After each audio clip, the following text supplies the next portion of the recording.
personal, es muy personal para Dios, ¿verdad? Su naturaleza, lo que Él hace, lo que Él hizo a través de Jesús.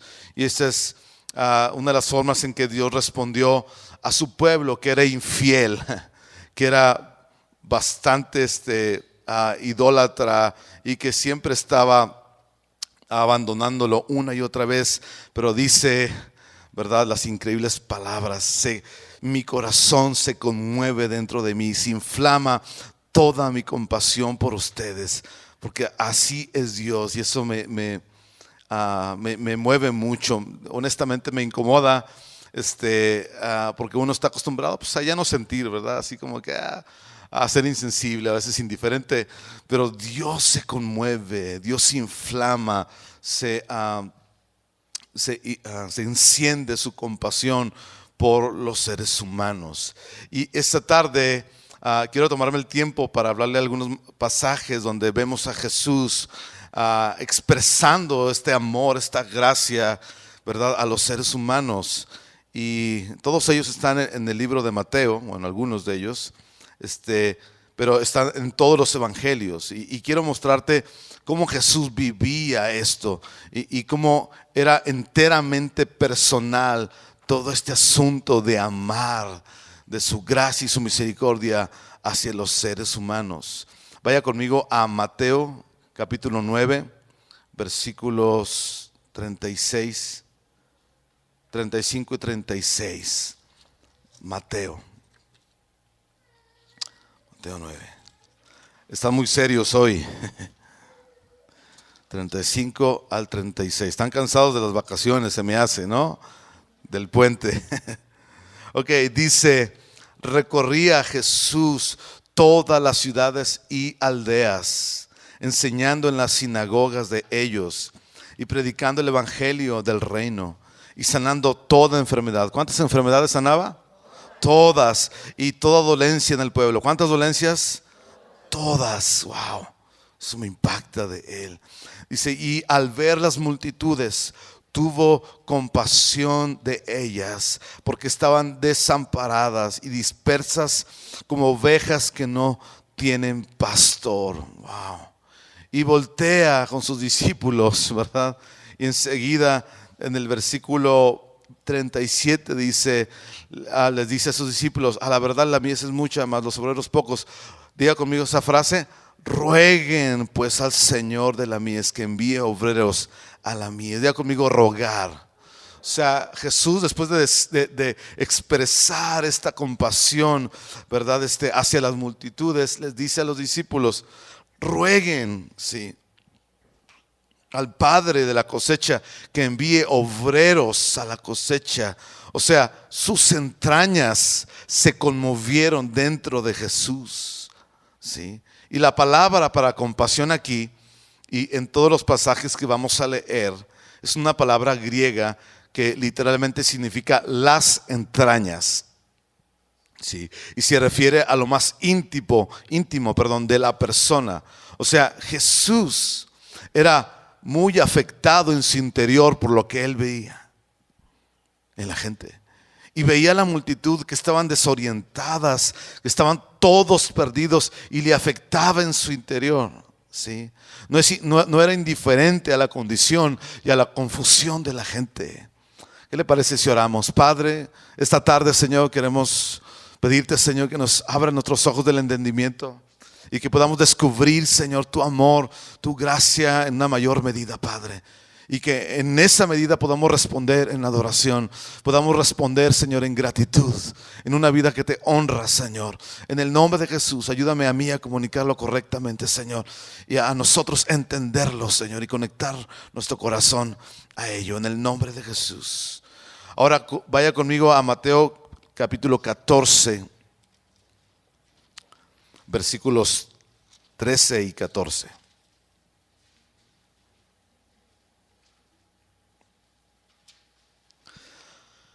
Dice: oyéndolo Jesús, se apartó de allí en una barca a un lugar desierto y apartado. Y cuando la gente lo oyó, le siguió a pie desde las ciudades. Y saliendo Jesús, vio una gran multitud. ¿Y qué dice? y tuvo compasión de ellos y sanó a los que de ellos estaban enfermos. Wow. O sea, Jesús no ve la multitud y dice, wow, pues qué tremendo, ¿verdad? Vienen a oír el mensaje, vienen a oírme predicar, ¿no? Wow, estamos avanzando en el ministerio, la cosa va muy bien, ¿verdad? Tenemos campaña llena. No, le afectaba a la gente, ¿sí? Lo que las personas estaban atravesando. O sea, era gente que había caminado 5 o 7 kilómetros para llegar hasta donde estaba Jesús. Y Jesús los ve y lo único que puede sentir Él es el efecto de la necesidad de ellos que tiene sobre Él, que tienen sobre Él. Y es muy impresionante. Me acuerdo hace años en algunos viajes en la sierra entre los tepehuanos, era muy impactante que veías a gente que había caminado 2 o 3 días en la sierra, entre montañas y descalzos o con guarache, ¿sí? Para llegar a un culto, a una reunión, un servicio, ¿sí? Ahí con algunos hermanos. Y no solamente eso era impactante, o sea, tenían un deseo de buscar a Dios, ¿verdad? Es que eran ancianos o algunos de ellos. Me acuerdo de una señora llamada Doña Felipa, una señora así chiquita. Bueno, yo estoy chiquito, bueno, ella estaba más chiquita. Y una señora anciana de más de 80 años, caminando 2 días para llegar a ese lugar, para recibir del Señor algo. No solamente era su necesidad de comida y de vestido, era su necesidad de Dios. Y la verdad es que te conmovía, o sea, era muy impresionante. Pero no era todo. Esta señora, Doña Felipa, danzaba todas las canciones. Las rápidas, las lentas, ella estaba así, 2 pasitos en cada pie. Todo el rato, por 1:30 más o menos, o 2 horas a veces. No paraba la señora. Muy impresionante. Y me acuerdo que un día el pastor le llamó a venir a la plataforma estaba así de alta. Y, ay, sube la señora ahí, ¿verdad? Por la escalera. Y sube a la plataforma, está a un lado del pastor y está. Y le dice el pastor, ya, hermana, ya tranquila, déjame preguntarle algunas cosas. Porque por ahí ella hubiera seguido, ¿no? O sea, era muy impresionante ver y conmovían ver mucho su búsqueda por el Señor, ¿verdad? Y su hambre por Dios. Y cuando Jesús veía a esa gente, le conmovía mucho, porque la gente estaba a veces muy extraviada, muy desamparada, sin mucha esperanza, casi de ninguna clase, ¿sí? Ahora voltea conmigo al capítulo 15, versículo 32.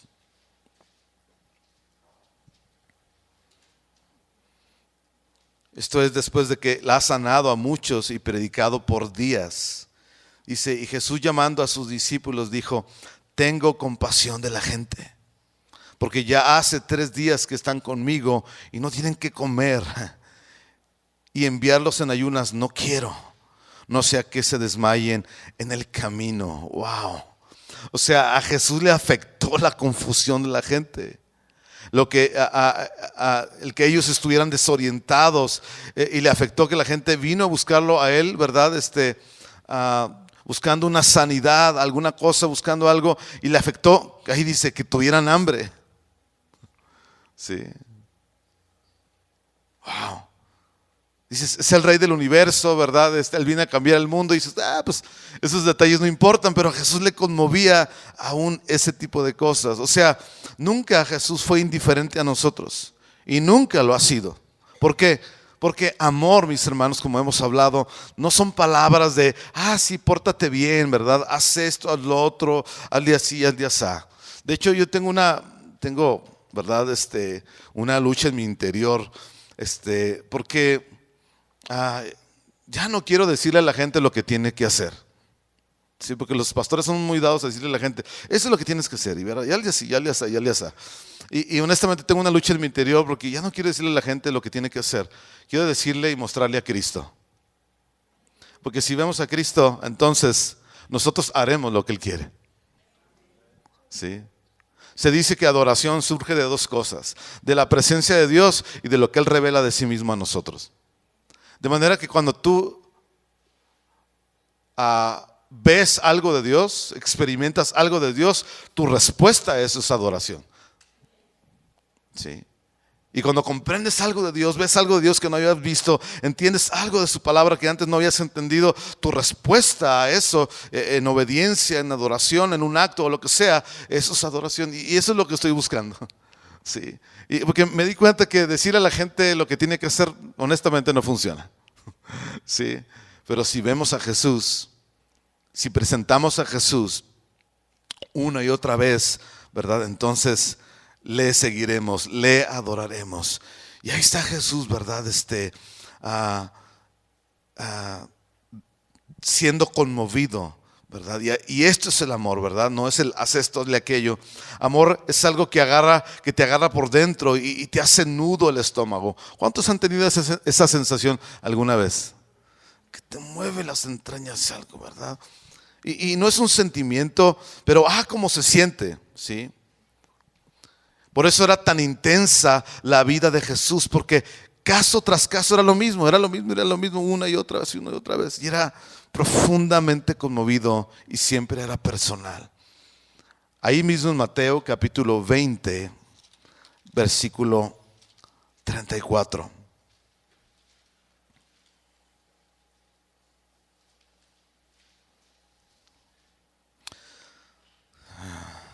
Dice: entonces Jesús, compadecido, les tocó los ojos y enseguida recibieron la vista y le siguieron. ¿Sí? O sea, hay una multitud de gente en medio de este contexto y los discípulos ya se la saben. Los discípulos, ¿verdad? Ellos, ¿verdad? Somos así. Están regañando a las personas, ¿verdad?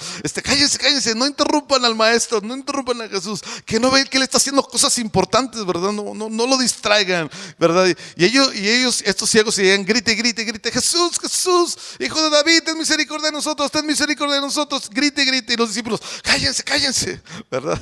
Es interesante cómo ellos actuaban. Pero Jesús tenía compasión de ellos. Dios tenía compasión de ellos. Por otro lado, a veces sí siento ciertas cosas que no me gustan cuando la gente trata a Dios como una fuente de milagros nada más. Honestamente me molesta cuando la gente usa solamente a Dios para que les cumpla lo que ellos quieren, sin darse cuenta que no hay una obra a favor del hombre que no involucre el profundo afecto de Dios para con nosotros. Porque Dios siempre está involucrado en sus afectos hacia con los seres humanos. ¿Sí? Sabes, yo crecí conociendo y sabiendo de Jesús, ¿verdad? Como mencionaba, de niño, ¿verdad? Tomaba las clases que le dan a un niño para saber algunas cosas, ¿verdad? De cómo comportarse bien y cómo ganarse algunas cosas y cómo cumplir algunos requisitos, ¿verdad? Yo sabía que Jesús, ¿verdad? Nació en una virgen y que Jesús murió y vivió una vida y Jesús resucitó al tercer día, ¿verdad? Yo sabía, ¿verdad? De la Semana Santa. Yo sabía toda la información que casi todos aquí conocemos acerca de Jesús. Todo eso lo sabía yo desde niño, ¿verdad? Pero era totalmente ajeno a mí. ¿Sí? De que yo estoy en esta vida, ¿verdad? En la vida, pero tengo que ir al trabajo, ¿verdad? Que tengo que pagar la renta, que yo tengo este lío con estas personas, que tengo un montón de miedos adentro de mí. O sea, todo eso me lo enseñaron, ¿verdad? Tal vez como a usted. Y uno decía, sí, qué bueno, pero ¿qué tiene que ver conmigo? O sea, qué buena onda Jesús, ¿verdad? Pero ¿qué tiene que ver eso conmigo? Sí. Y es así como piensa la mayoría de la gente de allá afuera, ¿verdad? Que vive allá afuera. Si es Semana Santa, pues qué padre, ¿verdad? Un par de días de vacaciones para emborracharse, ¿no? Y cosas por el estilo. Pues eso es lo que se usa. Y el mundo entero está celebrando al Dios de los cielos que se hizo hombre y se dejó sacrificar. Y luego resucitó y es Viernes Santo, ¿verdad? Y Domingo de Resurrección y todo eso, ¿verdad? Y la gente ni por aquí, ¿verdad? La vida es otra cosa, hay que hacer otras cosas, ¿verdad? Pero el día que yo me di cuenta lo que Jesús había hecho por mí y descubrí que ese Dios que era muy recto y muy derecho, que a veces yo le tenía miedo, el día que entendí que Él me amaba a mí, tanto que había hecho todo eso por mí y lo hizo por mí, me cambió la vida para siempre. Me cautivó. Era un jovencito de 15 años y me volteó la vida. Y todos los afectos que yo tenía por cosas y en esta vida, pum, de repente ya no estaban, porque, ¿verdad? Cuando supe lo que Jesús, todo eso que yo ya sabía en el pasado, lo había hecho por mí. ¿Verdad? Fue un cambio dramático en cómo yo veía la vida, en cómo yo funcionaba. Te quiero preguntar, ¿has descubierto que Dios te ama a ti? Sí. No porque tú lo provocaste, como dijimos la semana pasada, no porque tú hiciste algo, ¿verdad? ¿Has descubierto que Él te ama a ti y te afecta eso? ¿Te mueve eso?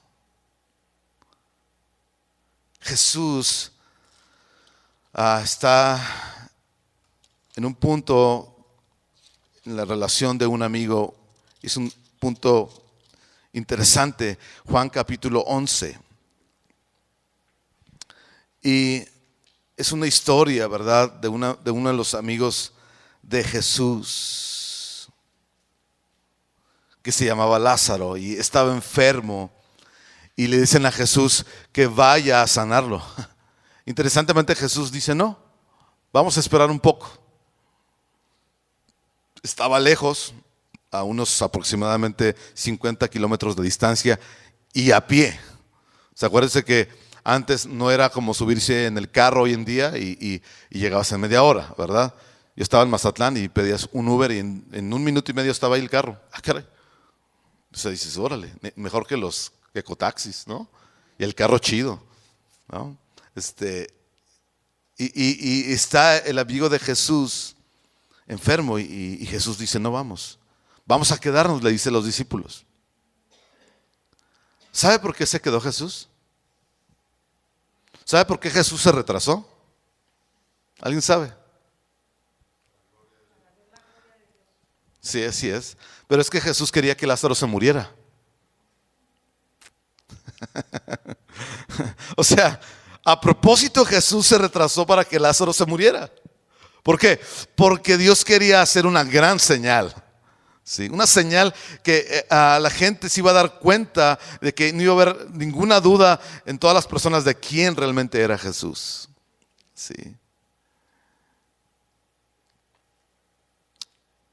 Y ya han pasado algunos días de que Lázaro está muerto. Y obviamente no había noticias, ¿verdad? No había mensajitos como el día de hoy. Pero Jesús sabe ya que ha muerto, ¿verdad? Y le dice a los discípulos: vamos ahora con Lázaro, vayamos con él. ¿Sí? Y les dice: Lázaro murió. Y ellos se agüitan mucho porque era su amigo. O sea, Lázaro y su familia, Marta y María, habían hospedado a los discípulos muchas veces en el pasado. Y ahora ese amigo está muerto y ahí van todos apesadumbrados, ¿verdad?, de lo que había sucedido con su amigo Lázaro. Sí. Y entonces ellos llegan a Betania, al lugar donde estaba Lázaro. Versículo 32. Dice: y María, cuando llegó a donde estaba Jesús, al verle, dice, se postró a sus pies, diciéndole: Señor, si hubieses estado aquí, no habría muerto mi hermano. O sea, esto no era una cosa, mis hermanos, de que estoy triste porque mi hermano se murió, sino: Señor, ¿dónde estuviste? O sea, tú pudiste haber hecho la diferencia, Señor. ¿Dónde estabas, Jesús? Y no se lo dijo en reclamo, pero imagínate el dolor de que había alguien que podía sanar al hermano y no estuvo, no llegó a tiempo. Sí. Versículo 33. Jesús entonces dice: al verla llorando, y a los judíos que la acompañaban también llorando, dice, se estremeció en espíritu y se conmovió. Wow. Ahora, dígame una cosa: ¿Jesús sabía que iba a resucitar a Lázaro? Sí, ¿verdad? A eso venía a resucitarlo. Y sin embargo, a pesar de que él sabía que iba a resucitar a Lázaro, yo en su lugar hubiera dicho, no, María, tranquis, o sea, no te preocupes, vas a ver, espérate tantito, te tengo una sorpresa. ¿No? Pero la Biblia dice que Jesús se soltó llorando con ella, se estremeció su espíritu y se conmovió. Y eso que él sabía que la iba a resucitar. Se estremeció en su espíritu, o sea, hasta las fibras más íntimas de su ser. Si todo él se sacudió con el dolor de esta mujer y de los otros judíos que estaban a su alrededor. O sea, es muy personal para Dios, es muy personal siempre. Cada cosa chiquita, grande de nuestras vidas, todo es personal. Ese pordiosero apestoso, ¿verdad? Que tú ves en la calle que no se ha bañado en 3 meses, para Dios es personal. Ese vecino que te insulta, que a veces te tapa la cochera y es grosero contigo y es abusón, para Dios es personal. Todo es personal. Todo el tiempo. Jesús vino para ser afectado. Vino para que le afectara de cerca lo que se siente cuando uno camina en este planeta. Sí. Y se estremecía una y otra vez. Sí. Versículo 36.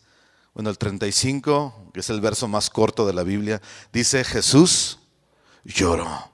Dijeron entonces los judíos: miren cómo le amaba. Sí. Y ya sabemos lo demás que sucede. Pero el amor de Dios no es indiferente, mis hermanos. El amor de Dios no es una especie de concepto de, ay, qué hermoso, ¿verdad? La filosofía de Jesús. Sí, ¿verdad? Este hombre abnegado, ¿verdad? Qué ejemplo de persona, ¿verdad? No, el amor de Dios es a pulso, ¿verdad? Es aquí sangrando, sudándolo. Es alguien movido hasta las entrañas para hasta soltarse llorando cuando sabe perfectamente que no va a morir permanentemente Lázaro. Pero así le afecta el dolor ajeno a Jesús. Sí. Y Él fue tocado con el dolor de nuestras debilidades, de nuestras flaquezas que le afectan a Él. ¿Me entiende? Vaya conmigo a Hebreos capítulo 4. Hebreos 4, si no me equivoco.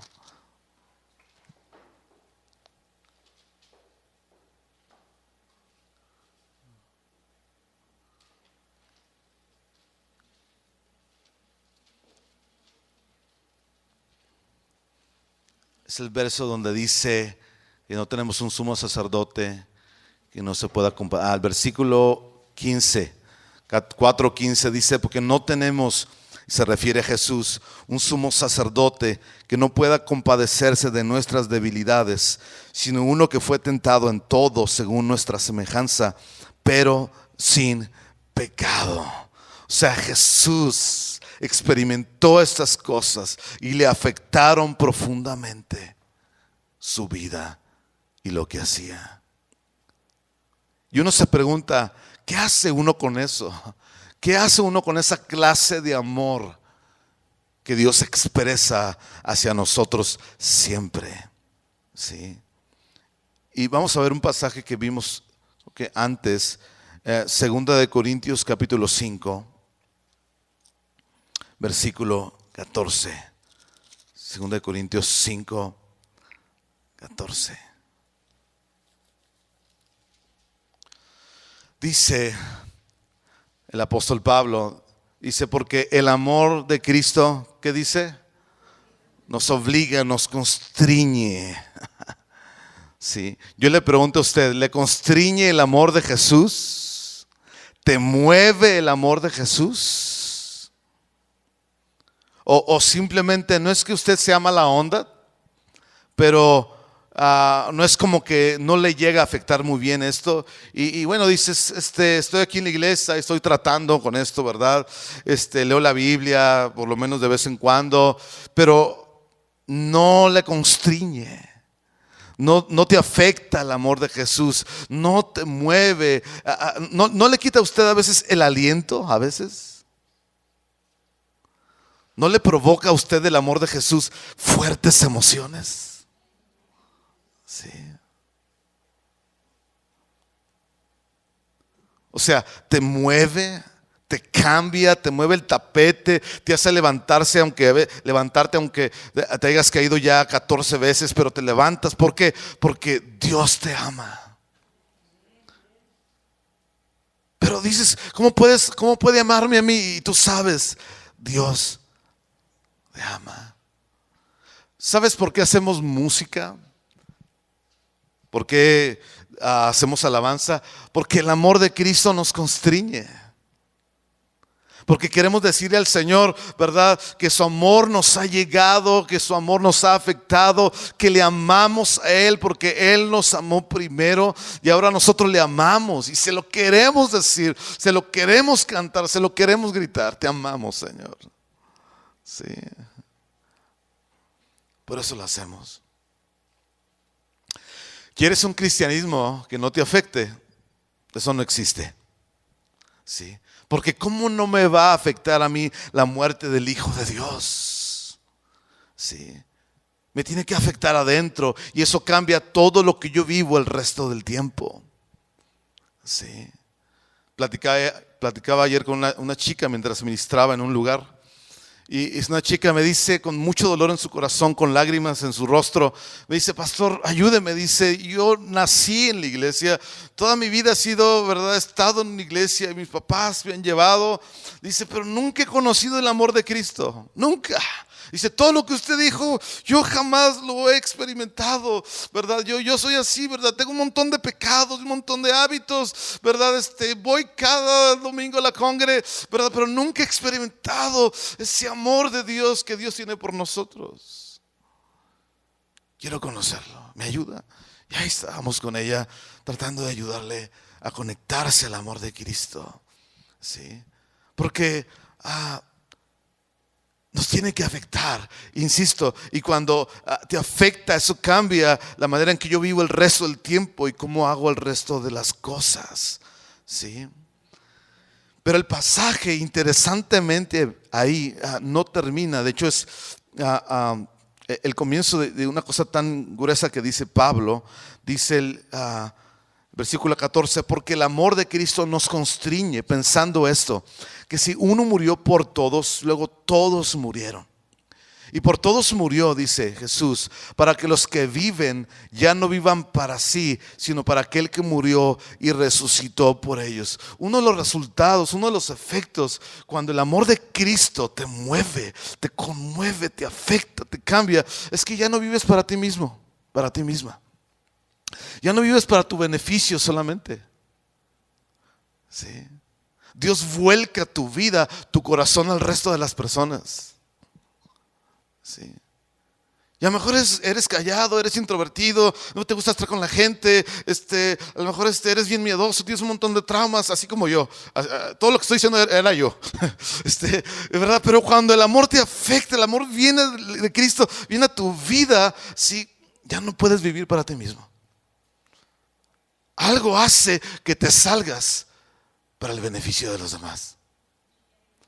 Ya el enfoque, el énfasis no eres tú y tus propias necesidades, es cómo le ayudo, y cómo le ayudo y cómo le ayudo a los demás.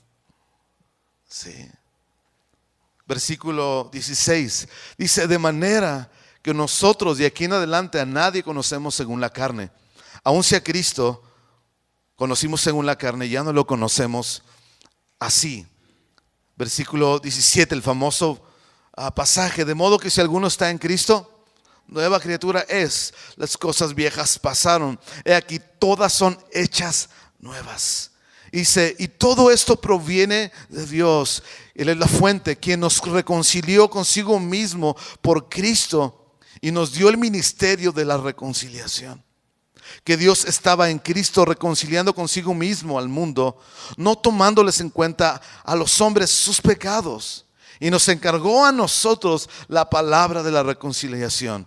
Así que somos embajadores en nombre de Cristo. Y este es el clímax, el pasaje, ¿verdad? Así que nosotros somos embajadores en nombre de Cristo, como si Dios, ¿qué dice? Rogase por medio de nosotros. Les rogamos en nombre de Cristo, reconcíliense con Dios. Wow. ¿Cómo que rogase? O sea, Dios, ¿a quién le tiene que rogar algo? ¿No? O sea, si Él es el creador de todas las cosas, si en un instante, con medio pensamiento, Él crea lo que sea y dice, como si Dios rogase por medio de nosotros. O sea, cuando Jesús vio la multitud, dijo, rueguen al Padre para que envíe obreros, rueguen. O sea, ¿por qué alguien me ruega? O cuando alguien me ruega, es alguien, ¿verdad?, que es emocionalmente afectado, ¿sí o no? Cuando alguien te ruega. Y dice, como si Dios rogase por medio de nosotros, reconcíliense con Dios. Wow.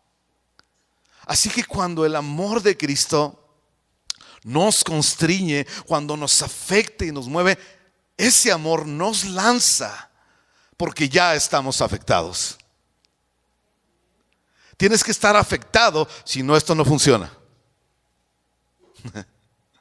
Pero cuando ya estás afectado, ¿verdad? Dios te envía para que a través de ti Dios le ruegue al mundo, reconcíliate. Yo esperaba un gran amén diciendo, sí. Pero creo que lo está masticando, ¿verdad? Voy a repetirlo. Pero cuando ya este amor te ha afectado, Dios te envía a ti para que a través de ti Dios le ruegue al mundo, reconcíliate. Más o menos. Wow. Sí, ¿por qué? Porque el amor me afecta, me mueve. Y no es Dios rogando como pidiendo un favor, ¿verdad? Es rogando como un padre a un hijo que está totalmente perdido, que lo ama y que no lo quiere perder. Pero es a través de ¿quién? ¿De quién? De nosotros. Es a través de nosotros. Sí. Y es a través de nuestro testimonio lo que rompe las barreras, mis hermanos. Sí. Porque esto no se puede hacer de una manera sin pasión. O sea, no es salir simplemente, ¿verdad? Y regalarle un folleto a alguien. Mira, aquí están las 4 leyes espirituales y bla, bla, bla. No, no. Esto es con el alma en la mano. Sí. Cuando le decimos a la gente, es que yo estaba así, yo era así, ¿verdad? Y Cristo vino y me cambió y me afectó, ¿verdad? Y nuestra ciudad necesita saber que Dios la ama, mis hermanos. Sí. Tus vecinos necesitan saber que Dios los ama. Sí. Y lo vas a ver porque alguien desde lo profundo de su alma dirá, es que yo no sabía que Dios me amaba. Y cuando lo descubrí, ¿verdad? Cuando Él vino a mi vida y me cambió. Y tú necesitas saber que Dios te ama. Y que estas no son palabras vacías o positivas, ¿verdad? Esta es la suprema verdad de todas las realidades. Dios es amor. Dios es amor.